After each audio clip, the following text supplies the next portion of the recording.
প্রিয় রাজশাহীবাসী, আসসালামু আলাইকুম। আপনি কি খুঁজছেন বিশ্বস্ত মোবাইল সার্ভিসিং ও মোবাইল অ্যাক্সেসরিজের ঠিকানা?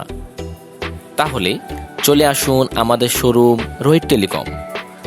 আমাদের সার্ভিসসমূহ মোবাইল সার্ভিসিং, মোবাইল বিক্রয়, হার্ডওয়্যার ও software, mobile accessories, charger, headphone, cover, glass ইত্যাদি। আমাদের দক্ষ টেকনিশিয়ান দ্বারা আপনাদের যে কোনো মডেলের মোবাইল ফোনের অ্যাক্সেসরিজ ও হার্ডওয়্যার সফটওয়্যার সার্ভিসিং করা হয় দক্ষ ও বিশ্বস্তভাবে। তাই দেরি না করে আজই চলে আসুন নিউ মার্কেট, মাহাতা প্লাজা, অগ্রণী ব্যাংকের নিচতলা, দোকান নং 6, Rajshahi. Mobile number 01773545246। Rohit telecom mobile servicing ও অ্যাক্সেসরিজের বিশ্বস্ত ঠিকানা।